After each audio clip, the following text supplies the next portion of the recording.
Ya, ya, Mas Andi, silakan. Sebelumnya terima kasih Pak Paul sudah diberikan waktu hari ini kita bisa ketemu secara virtual Mm-mm. dan ada beberapa poin yang ingin saya tanyakan ke Pak Paul. Mudah-mudahan sehat-sehat hari ini. Haleluya. Baik Pak Paul, terkait nih dengan situasi di tanah air ya di Indonesia, semua orang juga udah tahu. Terlebih Pak Paul juga sudah sangat paling mengetahui. Um, uh, yang pertama adalah tentang pada saat Pak Paul ini membuat konten di YouTube, apakah memang uh, secara sadar Pak Paul membuat konten tersebut, di mana ini menjadikan memicu kontroversi di tanah air. Nah, menurut Pak Paul ini mungkin bisa memberikan penjelasan kepada Oh kita. iya, konten-konten di YouTube itu kan ada 500 video ya. Saya sebenarnya aktif bukan cuma sengaja membuat konten di YouTube, tapi juga di Facebook.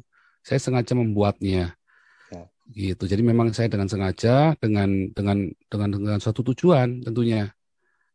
Yaitu tujuannya adalah untuk mendidik tentang beragama. Bagaimana membedakan beragama dengan bertuhan. Itu tema-tema dari semua YouTube saya. Tetapi dasar dari YouTube dan konten-konten Facebook dan YouTube saya adalah apologetik. Nah, kemudian tema itu menjadi bagaimana beragama dan bertuhan. Kemudian saya arahkan lagi, ya kan? Saya pertajam lagi menjadi sebuah kritik sosial, kritik historis, kritik budaya, kritik sosial, kritik agama, gitu. Jadi memang disengaja, gitu. Berarti dengan sadar ya Pak Paul Ya, ya, dengan sadar ya. ya, dan memang beberapa beberapa ada yang saya persiapkan khusus, beberapa ada yang kita teman-teman di sini berkontribusi sharing gitu ya. Ya, ya. Tentu saya menjadi hostnya yang menjadi koordinator dan hostnya di seperti Bapak lihat sekarang ada 99 sampai 100 selalu penuh ya. Betul, betul. 99 100% selalu penuh begini. Dan viewernya saya nggak tahu sekarang sudah berapa. Teman-teman jangan lupa di like, awas kalau nggak di like saya jadikan Anda DPO Interpol. Ya, silakan. Oke, kemudian Pak Paul, ini kan eh, di di tanah air ini sedang ramai dari beberapa saat yang lalu dan juga memang sekarang Pak Paul jadi DPO ya. Ya. Eh, Kira-kira apa sih sekarang ini yang Pak Paul rasakan dengan status Pak Paul sebagai DPO? Ya, yang dirasakan biasa-biasa saja. Kemarin juga ditanya, Mas, ini kita anu ya Mas, jangan serius ya Mas. Saya kalau serius tertekan saya Mas. Serius. Kalau serius saya tertekan takut tuh Siap, siap. kayak diinterogasi. Jadi saya tak bikin agak rileks gitu. Nanti bukan saya Boleh, boleh, menghina boleh, boleh. panjenengan, tapi Boleh, maksud boleh, boleh. saya supaya rileks. Jadi teman-teman bisa ini. Ya, jadi memang perasaannya biasa-biasa aja karena kan memang kita dengan sengaja membuatnya dan kita rapikan beberapa dan Mhm. seperti Mas tahu saya kan juga pernah kuliah marketing, tinggal tesis hampir tesis selesai ya kan itu sudah Hmm. viralkan juga kan kalian semua kan sudah nyelidikin semua masa lalu saya kan. Nah, jadi dan saya apa namanya dan itu semua saya terapkan semua ilmu-ilmu itu di dalam eh, ini di dalam apa namanya YouTube saya. Hmm. Sehingga memang eh, itu kita rapikan kan semua dengan sebuah tujuan tentunya. Iya, iya. Eh, Ngomong-ngomong nih, Pak Paul, em, saat ini kalau saya boleh tanya, mohon maaf. Em, Mungkin tapi pasti mungkin nggak akan dijawab juga sih. Karena kemarin waktu saya nonton hasil interview dengan Jawab Pos juga Iya, iya. sudah tentang posisi apakah di Jerman atau lebih lebih lebih detailnya lagi di kota di mana di background saya itu Pak Paul. Wah, itu kan dekatnya Museum Berlin itu kan. Betul, betul, betul. Heeh. Airnya lagi mancur gitu. Heeh. Itu salam buat ini ya, buat Angela Merkel. Itu kan kantornya di belakang situ, dekat-dekat situ toh. Betul, Angela betul, Merkel betul, itu. betul, betul. Hmm. Eh, Gini Pak Paul, Pak Paul ke Jerman itu tahun 2018 kan ya? Kalau saya Iya. melihat informasi, Heeh. membaca. Kemudian ada yang mengatakan Pak Paul itu datang ke Jerman sebagai apa sih, Ausbildung ya, vokasi gitu. Mungkin bisa kita saling cerita lah. Sebetulnya itu nggak boleh cerita karena gini, kemarin tuh si siapa ya, Denny Siregar. Itu bodoh sekali Denny Siregar. Oh, Paul mau cari suaka. Itu salah ya. Hati-hati kamu ngomong-ngomong begitu, Denny Siregar. Karena itu begini loh. Ini bukan ancaman. Maksudnya hati-hati, benar-benar hati-hati. Kalau Anda ulang-ulang itu terus, nanti akan terpikir dalam orang-orang Indonesia, ya. Oh, kalau gitu gua tak bikin ribut, lalu ciao ke Eropa. Hati-hati loh. Itu jangan sampai di framing kayak gitu. Nanti orang-orang akan ikut. Karena sudah ada yang WhatsApp ke saya. Ya. Oh, Pak, tolong kasih tahu Pak, ininya Pak, tipsnya. Loh, saya kaget. Kamu tahu dari mana? Iya, ini terus dikasih Denny Siregar itu kan. Nah, terus saya baru tahu tuh kalau Denny Siregar itu membahas saya, tapi saya ajak ketemu nggak mau. Katanya alasannya banyak. Ya intinya dia takut sama saya. Karena saya nabi kan. Beliau kan bukan nabi. Nah, terus apa namanya? Siapa lagi kemarin yang ngomong ya? Paiman. Kompas TV siapa itu? Paiman ya. Waktu ngomong Pak Ugro Suseno. Aiman ya, Aiman. Oh, itu modus itu. Oh, hati-hati. Itu nanti akan ditiru beneran. Nanti bikin ulah di Indonesia. Terus lalu kamu ke sini gara-gara kalian yang ngajarin. Nah, itu hati-hati ngucapkan itu. Makanya saya nggak mau membahas itu, Pak, dari kemarin, Pak. Oh iya, nanti kalau diruwetin nanti gara-gara saya lagi. Padahal yang ngajarin siapa? Denny Siregar sama Pak Aiman. Loh, hati-hati ngajarin begitu ke orang.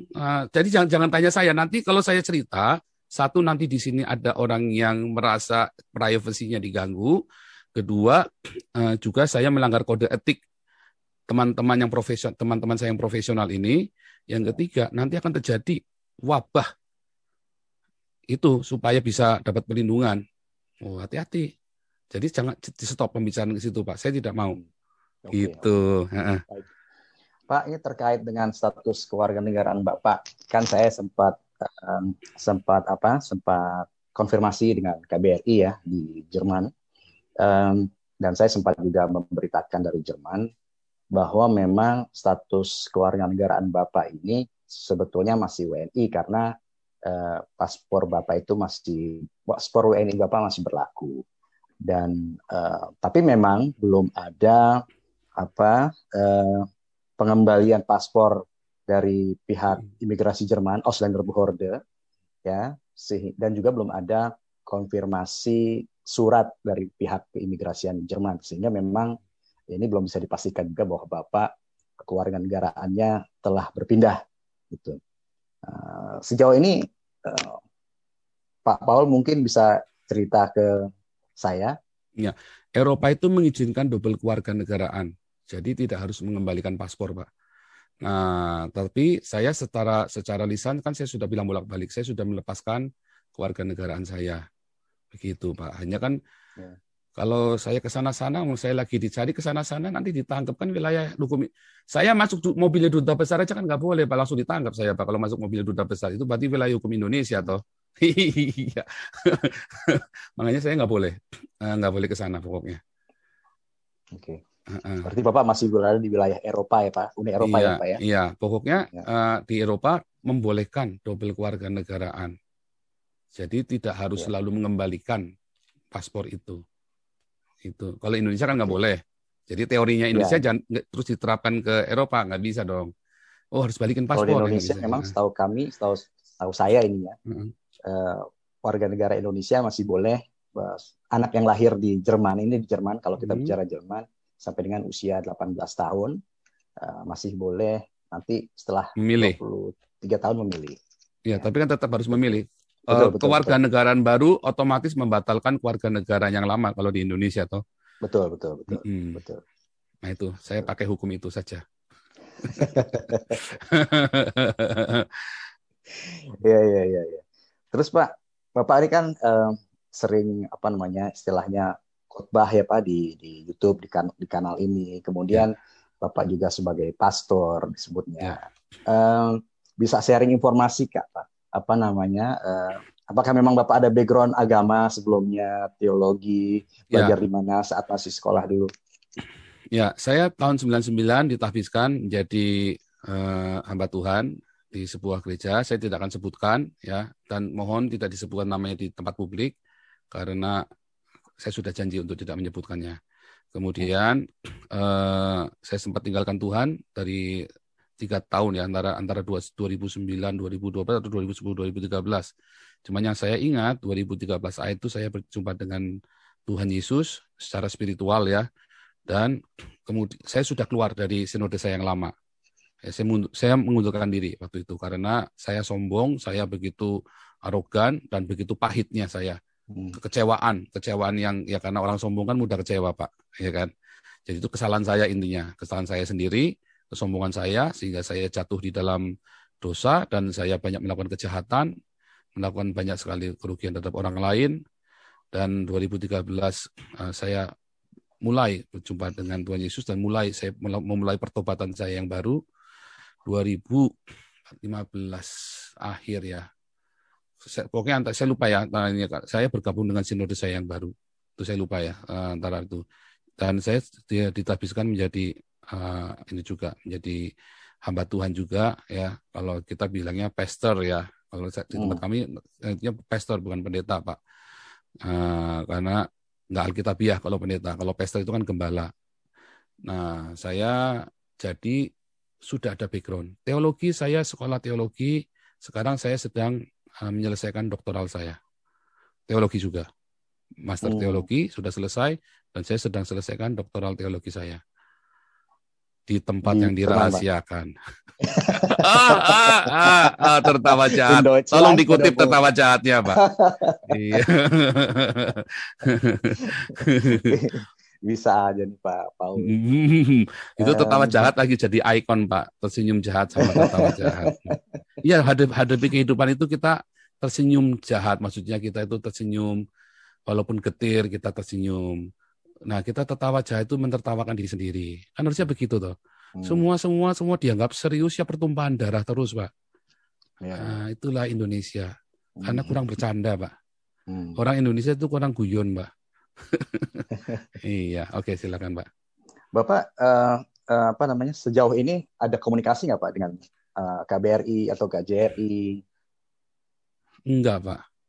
Sebelumnya Pak, saat masih baru datang, nggak pernah. Ada ya. Tidak ada Jadi memang pada saat saya... Bapak datang ke Jerman juga memang tidak melakukan lapor diri gitu Pak. Enggak. Oke. Dulu waktu baru datang di kota apa Pak? Kalau saya boleh tahu nih. Ya pokoknya dirahasiakan semuanya.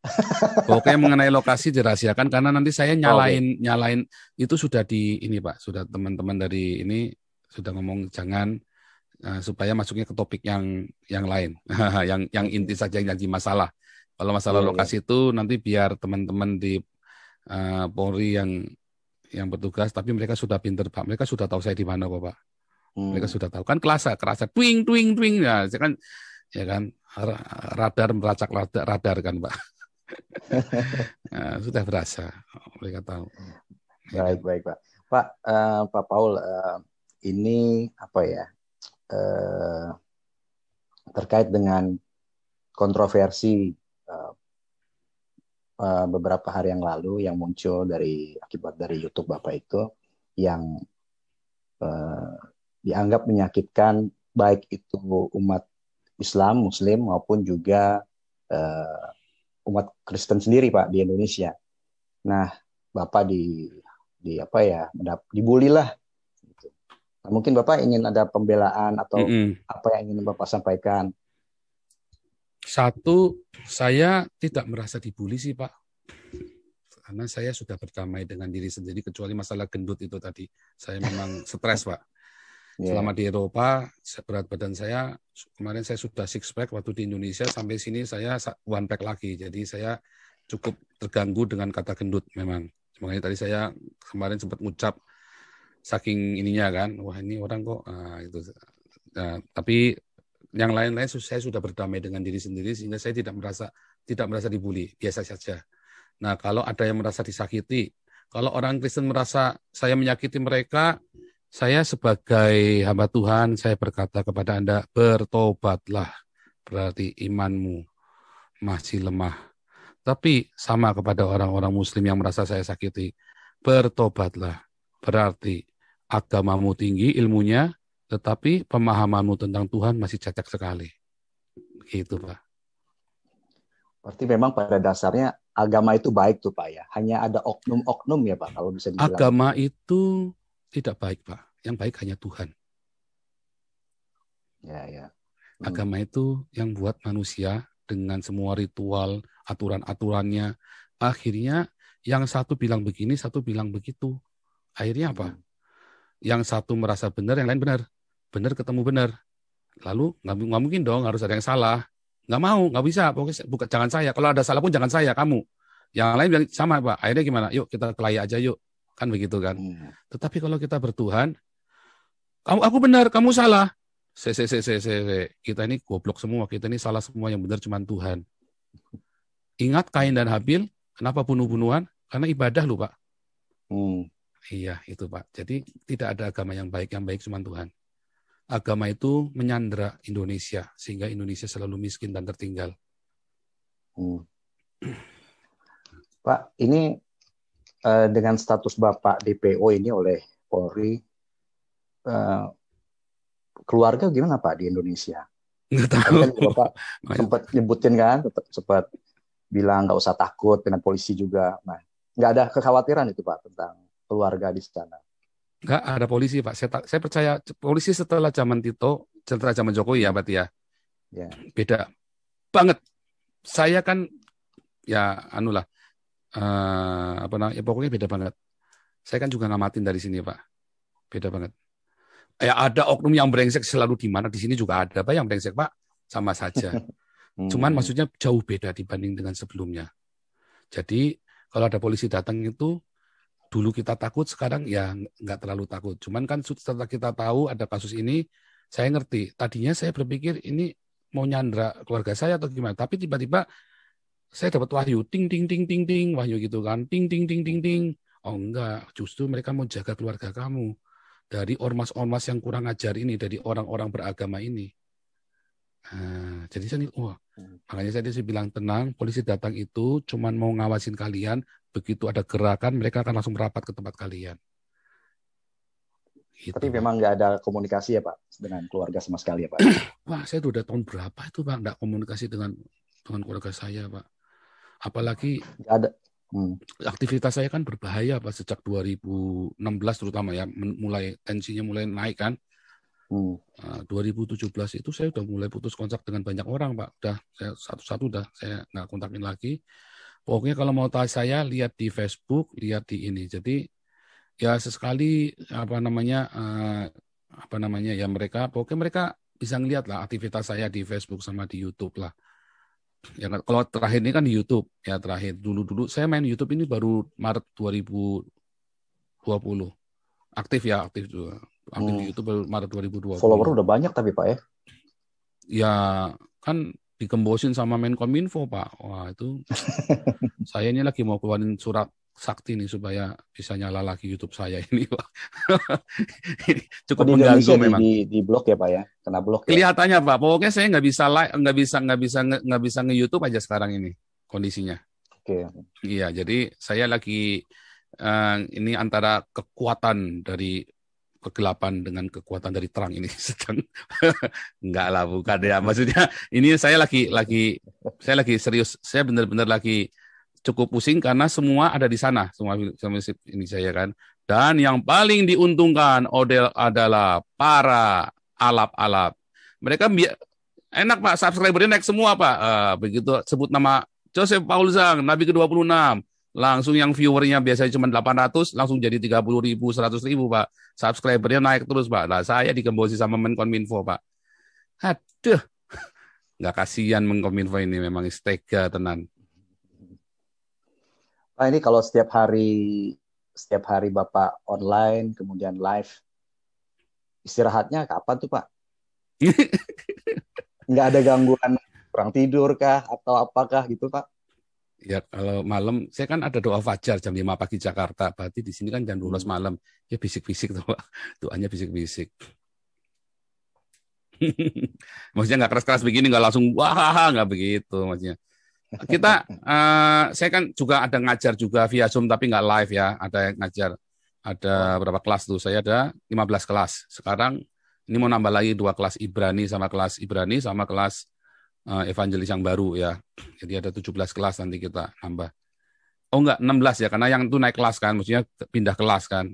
Jadi 16 kelas, jadi awal Juni ini, awal Mei sama Juni. Itu nggak live di YouTube, tapi yang live di YouTube itu ya yang gini nih, kita nge-live ini nanti sampai malam Pak, sampai jam 1 pagi biasanya Pak. Iya, makanya nggak ada gangguan tidur itu Pak. Pak. Kalau saya perhatikan, saya lihat beberapa hari ini online terus, nggak berhenti-berhenti gitu Pak. Kan tidur jam, misalnya di sini selesai kita jam 2, saya tidur. Nanti jam 8, jam 9 saya bangun. Terus saya mulai ke kantor, ke yayasan tempat saya mengajar juga kan. Terus pulang saya mulai nge-Zoom. Gitu. Itu rutinitasnya kita begitu aja. Terkait Bapak waktu ke Jerman saat itu Pak, kesan yang Bapak dapat dari Jerman itu apa Pak? Kalau Bapak bisa ceritakan. Kalau saya kan memang ya di ibu kota ini seperti mungkin ini. Bukan Jerman, tapi seluruh Uni Eropa ya Pak. Seluruh Uni Eropa itu kesan saya itu adalah apa? Di sini seperti paradise Pak, seperti surga. Saya belum mati aja udah berasa surga di sini Pak. Poinnya di mana Pak? Ya di sini kita orang-orang kita ada kebebasan beragama. Ya, saya ngelihat tidak ada orang-orang minoritas yang dipersekusi atau dianggap minoritas. Orang-orang Ahmadiyah, orang-orang Syiah, masjidnya gede-gede. Orang Reform, orang Saksi Yehova, baik-baik saja hubungannya.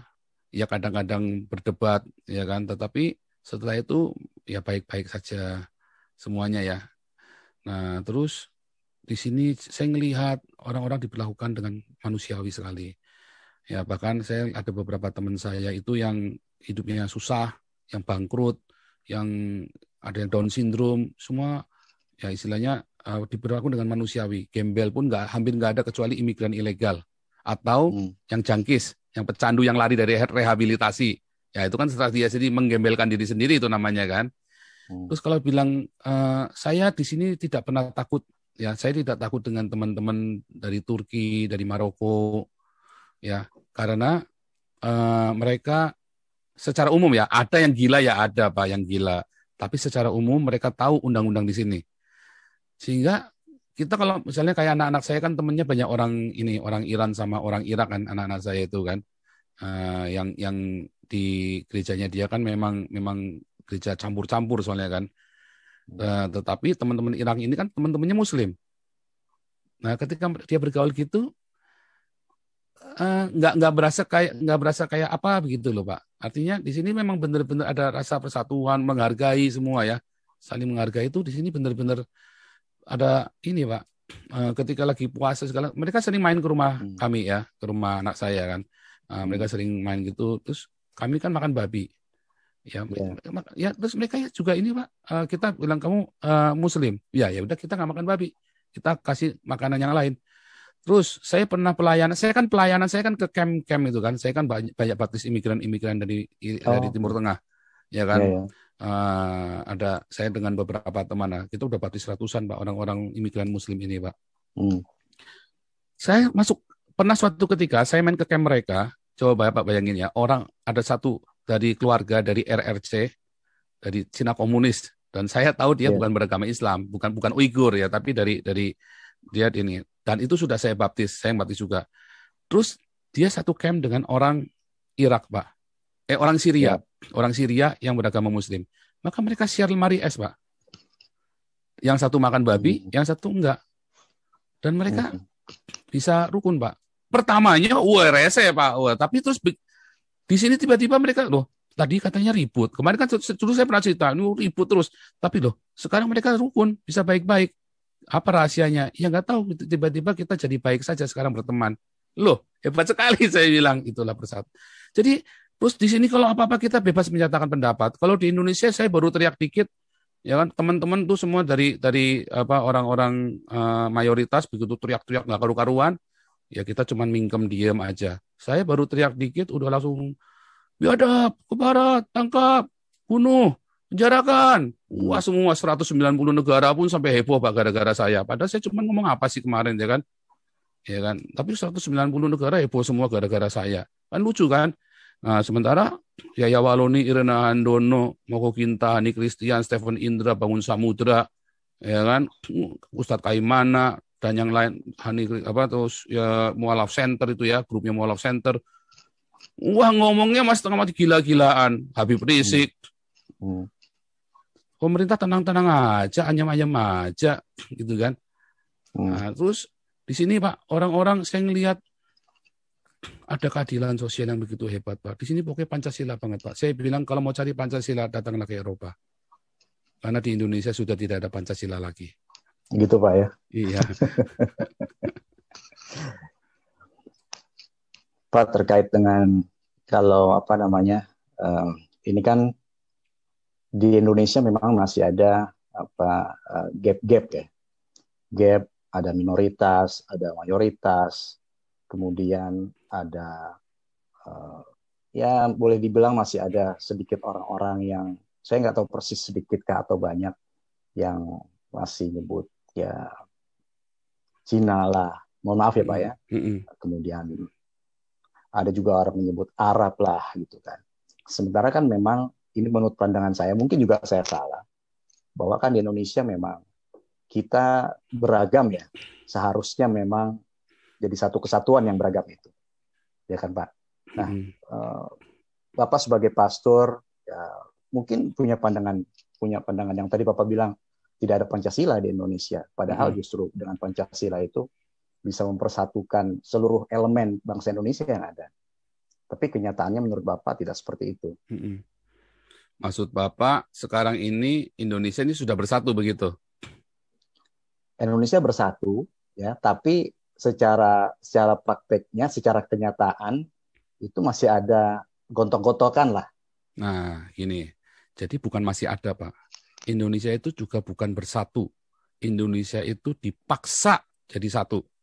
Kalau bersatu kan dengan sukarela atau kata bersatu aktif ya kan. Tapi dipaksa untuk bersatu. Kenapa? Oleh mayoritas. Selama kamu baik-baik, diam-diam, saya tutup gerejamu, kamu diam. Saya bakar gerejamu, kamu diam. Saya bom gerejamu, saya diam. Saya tangkepin pendeta-pendetamu. Saya tangkepin orang-orang yang kritik Kristen, yang menghujat Kristen, kamu diam. Ya, kita bersatu. Begitu ada Nabi ke-26, ke barat, biadab, 190 negara, kerahkan. Kan begitu, Pak. Apakah itu bersatu? Sebenarnya ada nggak yang seperti saya? Bapak coba lihat semua YouTube saya yang lain, yang terakhir-terakhir. Mereka semua bersorak-sorai, Pak. Akhirnya ada yang teriak. Udah gue tunggu lama-lama seumur hidup kagak ada yang teriak. Akhirnya ada yang teriak juga. Ya kan? Biarpun saya disalib juga kan. Entah nasib saya nanti bulan depan kayak apa kan saya juga nggak tahu kan. Yang penting saya sudah teriak, Pak. Coba saya teriaknya di Indonesia. Baru nulis kayak Apolinaris Darmawan. Udah masuk penjara. Baru nulis tuh, Pak. Baru nulis tuh. Apalagi teriaknya kayak saya. Toanya udah ngelebihin toanya masjid se-Indonesia. Ya kan? Kerasnya kan. Wah. Tapi kalau saya di Eropa, saya tadi cek bolak-balik nggak ada Intel di depan, Pak. Aman-aman aja. Nggak ada FUI di depan. Saya sekarang masih ngesub sama Bapak lagi, ya kan. Masih enak-enakan begini, kita rukun-rukun aja. Bapak sama saya di sini bisa rukun ya, Pak. Kalau di Indonesia belum tentu bisa rukun loh, Pak. Di sini kita bisa rukun, heran saya. Saya dengan siapa saja di sini bisa rukun semua, Pak. Heran, Pak. Ya. Karena nggak tahu kenapa. Karena ada kebebasan berpikir, kebebasan berbicara. Yang tidak boleh di sini adalah membunuh dan mengancam orang seperti kemarin yang di TV One Pak Nasrullah apa siapa. Kalau si Pak itu Nabi ke-26 ada di sini, gua cungkil itu matanya. Di sini nggak boleh tuh Pak ngomong begitu tuh Pak. Ya kan, terus ada yang bilang si siapa itu novel, siapa itu yang FPI itu yang 212. Paul itu kalau di dalam Islam harus dibunuh.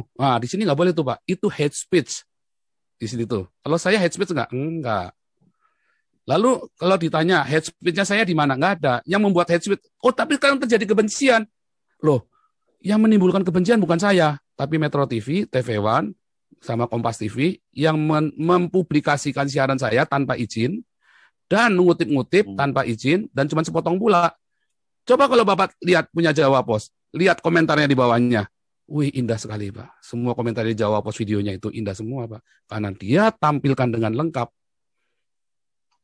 Itulah yang saya sampaikan. Kalau yang ditampilkan oleh Metro TV, Kompas TV dan lain-lain, Metro TV, Kompas TV, Berita satu lagi Tribun, YouTube itu ya, YouTube-nya Tribun, itu hate speech, Pak. Jadi siapa yang membuat hate speech? Wartawan, Pak. Bukan saya. Jawa Pos, Bapak lihat bawahnya. Wih, indah semua Pak komentarnya, Pak. 1-2 ada yang kurang ajar memang. Tapi yang lain semua, akhirnya ada yang berani bersuara. Akhirnya komentarnya bagus-bagus. Bapak coba lihat komentar-komentar dari kemarin di sini. Cuma satu aja yang ketakutan tahun 98 terjadi. Yang lain semua, Pak, kita butuh orang-orang seperti Bapak lebih banyak lagi. Oh, ayo, bagaimana? Apa itu hate speech? Bukan, Pak. Tetapi wartawan yang membuat jadi hate speech. Jadi kalau nanti Indonesia terjadi kerusuhan, itu bukan karena Nabi ke-26, tetapi karena wartawan. Kalau sampai ada kerusuhan gara-gara omongan saya kemarin. Karena kalau wartawan tidak memviralkan, atau wartawan mengutipnya seperti Jawa Pos, saya jamin, ketokan kepala saya, Pak, nggak akan ada kerusuhan. Justru akan bersatu, Pak. Wah, sadar, wah ternyata selama ini minoritas tidak pernah dikasih suara. Baru ada yang ngasih suara nih, sekarang nih si Nabi ke-26. Kan begitu, Pak. Ya, makanya Pak, kemarin kita email-emailan, saya pengen langsung nih melalui Zoom dengan Bapak, tapi ya seperti yang sudah saya sampaikan di email sebelumnya, ya saya koordinasi dengan redaksi, sayangnya belum bisa disiarkan secara live. Tapi artinya ini semua apa yang kita bicarakan hari ini akan saya sampaikan semua ke redaksi dan saya rekam di sini. Itu sesuai dengan izin yang sudah Bapak sampaikan ke saya per email, Pak. Pak Paul, ini terkait ancaman-ancaman. Saya kan juga baca di YouTube-nya Bapak ada ancaman-ancaman. Sejauh mana sih Pak ancaman itu menurut mengganggu pikiran Bapak nggak, mengganggu keluarga misalnya? Tentunya ini mungkin saya salah, mohon maaf. Pasti kan ada rasa khawatir atau apa. Dan kemudian apakah memang pihak keamanan Jerman juga merespon hal ini untuk melindungi Bapak? Kalau saya, apa yang saya bicarakan di sini, apa yang saya katakan dilindungi oleh Undang-Undang Uni Eropa, bahkan International Human Rights, Pak. Jadi saya sendiri aman dan keluarga saya kan ada Polri, Pak. Keluarga saya juga aman, Pak. Kan saya sudah bilang setelah zaman Pak Tito, Pak Jokowi ini dan jauh banget. Oh ya, saya mau klarifikasi dulu Pak sebelum Bapak tanya nih. Saya mau klarifikasi ya Pak. Satu ya, itu siapa itu kemarin yang ngomong itu si MUI ya. Si ketua MUI ya Anwar Abbas ya Pak Anwar Abbas itu. Dia ngomong bahwa si ini Joseph Paulusa mengatakan Kapolrinya Kristen sehingga tidak mungkin ditangkap. Oh, itu fitnah, Pak. Itu fitnah terhadap saya, Pak. Karena saya tidak pernah ngomong seperti itu. Di video saya hari Minggu kemarin yang judulnya Siapakah Aku? Ya, judul hari Minggu kemarin. Minggu kemarin yang judulnya Siapakah Aku? Saya tidak pernah sekalipun ngomong seperti itu. Ya, yang saya bilang adalah wah, ini Kapolrinya soalnya Kristen. Dan di video-video di hari-hari selanjutnya saya bilang, ini Kristen justru mengerikan saya. Itu yang membuat saya takut. Karena kalau Bapak lihat ya, orang-orang Kristen yang berdedikasi itu mengerikan loh Pak. Dia tidak pandang sesama Kristen begitu, wah sama-sama Kristen, kamu dianggap melanggar hukum. Oh dikejar benar Pak. Tekadnya malah berdobel-dobel Pak. Itu yang membuat saya ngeri. Saya tidak tahu seberapa cerobohnya saya. Ya toh? Sekarang saya masih bisa nge-zoom begini. Tapi kan saya nggak tahu seberapa cerobohnya saya dan seberapa cerdiknya tim ini, Pak.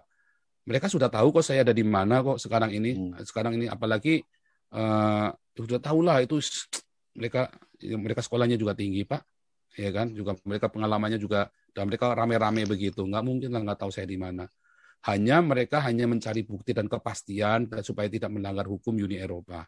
Yang sekarang mereka butuhkan adalah pelindungan hukum, mereka bertindak di sini. Dan itu makanya saya tidak boleh ngomong salah Pak di sini Pak. Itu. Terus kedua saya mau komplain. Katanya saya menantang Polri. Oh saya tidak pernah menantang Polri. Saya menantang umat Islam yang bisa melaporkan saya. Kenapa? Saya sudah diancam bolak-balik Pak. Dari 2006, 2015, 2016, 2017, saya diancam bolak-balik orang mau dibunuh sama orang Islam, Pak.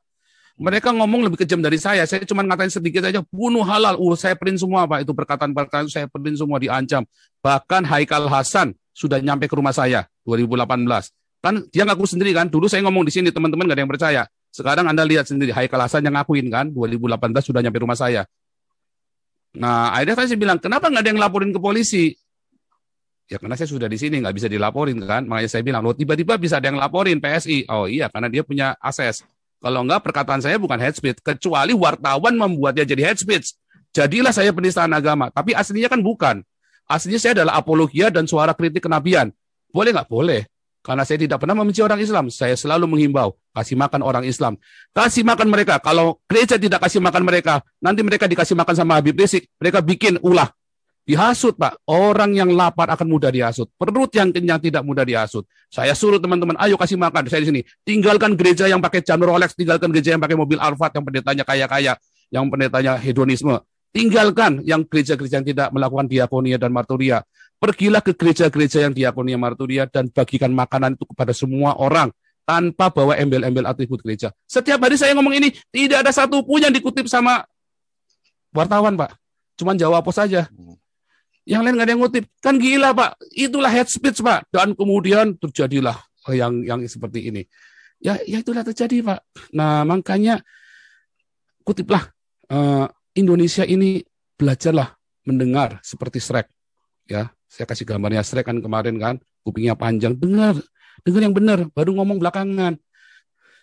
Orang beragama itu taunya dikit, ya, ngertinya apa, taunya dikit tapi merasa lebih tahu dari Tuhan. Iya kan? Loh, cuma tahu cuma sepotong.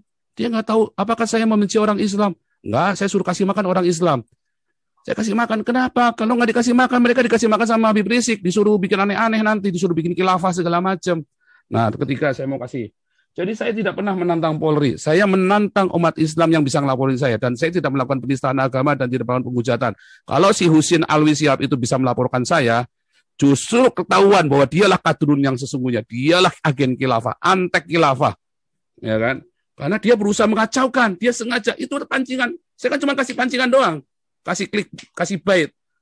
Mereka makan umpannya kan. Sekarang kan kelihatan kebongkar semua. Mulai kelihatan tuh makan umpan saya. Terus kemudian teman-teman banyak memotong satu bagian saja tanpa investigasi. Sudah saya komplain tadi. Makanya saya minta hak jawab.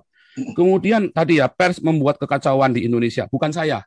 Jadi yang melakukan kekacauan adalah pers, bukan saya. Kecuali Jawa Pos dan Detik, mereka berimbang sekali. Mereka benar-benar tanya ke saya dulu, terus mereka juga ngambil dari Jawa Pos.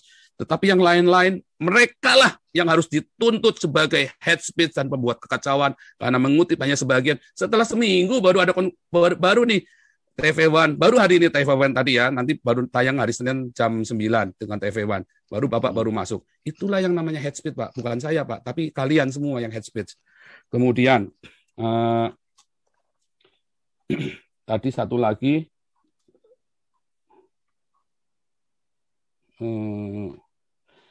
jangan sekali-kali cerita masalah suaka-suaka di tempat umum, Pak. Sebabnya itu orang-orang itu kacau sekali. Ya, nanti semua orang akan mengcopy cara itu dan melakukannya di Indonesia, lalu dia kabur. Itu bahaya sekali. Nggak boleh bilang itu. Itu kan sebenarnya kan apa ya? Masa nggak tahu sih itu rahasia negara?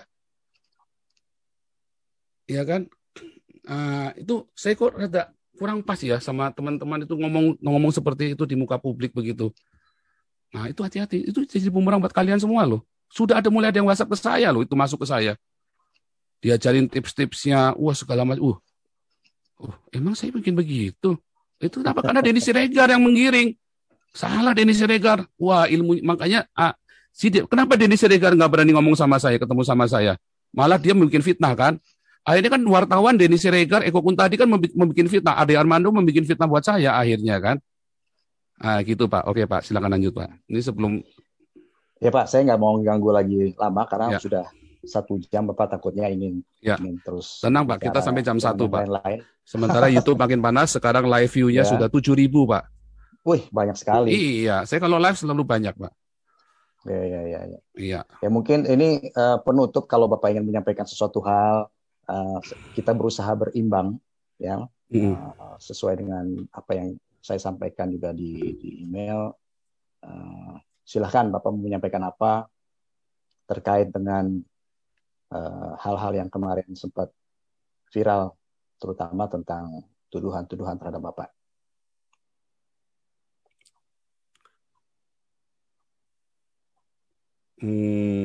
Jadi begini, Indonesia harusnya belajar mendengar, bukan dari tempat-tempat hoax.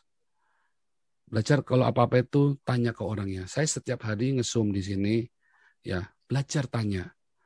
Ketika ada orang yang aneh, yang berbeda dengan Anda, jangan langsung dibilang penistaan atau dimusuhi. Bukankah Bhinneka Tunggal Ika itu artinya kita biasa dengan berbeda-beda tetapi bisa satu. Tetapi kalau ini kan namanya Anda memaksa kita untuk tidak berbeda supaya bisa bersatu. Tangkaplah pesan dari suara kenabian saya. Tangkaplah pesan ini, suara kenabian ini. Tangkap. Mengapa saya berbicara dengan keras? Kalau saya nggak bicara dengan keras, siapa yang mau dengar? Lagi pula, siapa yang membuat saya, yang memberi saya 1 juta toa sekarang? Kan wartawan. Kalian semua yang ngasih saya toa kan. Coba kalau kalian nggak ngapa-ngapain saya, ya udah nggak didengar juga toh. Tetapi akhirnya suara saya yang keras ini, walaupun saya harus mengorbankan diri saya sendiri. Ya, saya tadinya khawatir setengah mati, tapi setelah saya dapat wahyu, saya baru sadar ternyata Polri bermaksud baik. Ya, tadinya saya khawatir setengah mati, Pak. Khawatir setengah mati, saya yakin. Makanya saya tiap hari nge-zoom, Pak. Nah, nge-zoom pun saya serba salah juga. Tampil terus dikira nantang, nggak tampil dikira kabur. Tetapi saya butuh update kepada keluarga saya masih baik-baik saja. Nah, suara kenabian ini didengarkan, nah, teman-teman.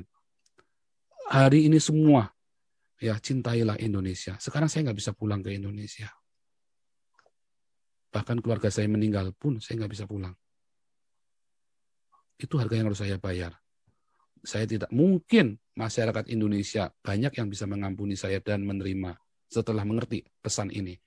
Mungkin pemerintah bisa mengampuni secara hukum, tetapi tetap ada orang-orang yang pendek akal dan yang beragama, ilmunya tinggi, tapi pemahaman ketuhanannya rendah. Tetap ada, sehingga saya tidak bisa. Itu harganya saya yang harus saya bayar. Kalau Anda bilang saya pengkhianat, komunis, saya sudah katakan berkali-kali ya bahwa keluarga saya dulu anti dengan Partai Komunis Cina. Kami lari ke Indonesia dulu, nenek moyang saya karena lari dari Partai Komunis Cina. Ayah saya pun berseberangan dengan PKI. Justru PKI itu berasal dari Islam-Islam yang saleh, atau santri-santri yang saleh, bukan dari pendeta-pendeta Kristen. Jadi saya kira itulah Pak yang harus dimengerti Indonesia, belajar berbineka yang benar. Tolong Gus Yakut, ya, kenapa saya kasih foto Anda telanjang? Karena Anda ternyata hanya retorika belaka. GKI Yasmin, Anda sudah hampir 6 bulan, GKI Yasmin masih mangkrak. Padahal konstitusional loh, izinnya sudah lengkap. Ya, KKPP Jombang malah ditutup. Ya kan? Persekusi terhadap gereja-gereja masih marak terjadi. NU katanya moderat, Banser katanya moderat, Gus Yakut katanya pemimpinnya Banser. Iya, pemimpin Banser moderatnya cuma kalau lagi Natal. Tetapi ketika gereja ditutup, HKBP Jombang ditutup, Jombang itu kan sarangnya NU. Mana tuh Bansernya?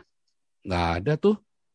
Tetap aja ditutup. Gereja-gereja ditutup semua ya, yang kemarin yang di Bekasi, yang di Tangerang, di mana-mana ditutup semua. Mana Banser? Di Cilegon sampai hari ini belum ada gereja. Mana Banser? Nggak ada. Apakah moderat? Hei pendeta-pendeta, janganlah kau mau ditipu, dihipnotis dengan ayat-ayat Alkitab yang dibacakan oleh Gus Yakut.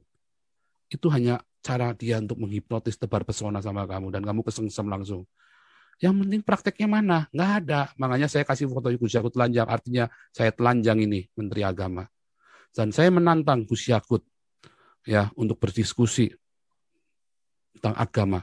Saya tantang Ketua MUI Anwar Abbas untuk berdiskusi dengan saya tentang agama. Saya tantang itu si Pak Robikun berdiskusi dengan saya tentang agama.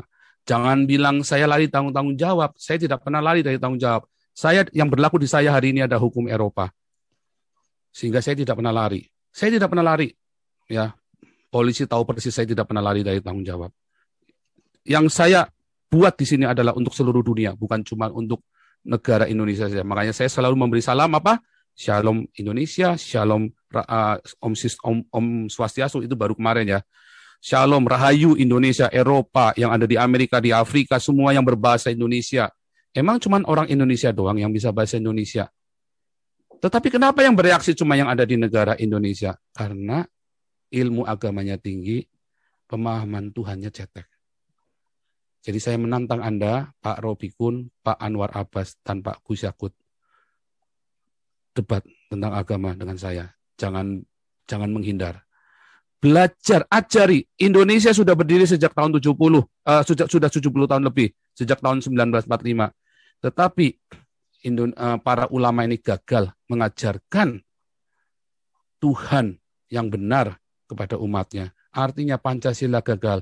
Dan saya, Joseph Paul Zhang, Nabi ke-26, saya menggugat Pancasila dan menggugat Indonesia. Demikian, Pak. Oke, Pak Paul. Saya terima kasih waktunya hari ini dan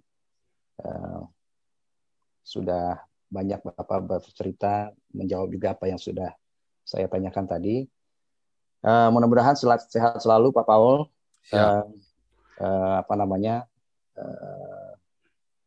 Keluarga juga sehat dan bisa tidur dengan pulas, Pak.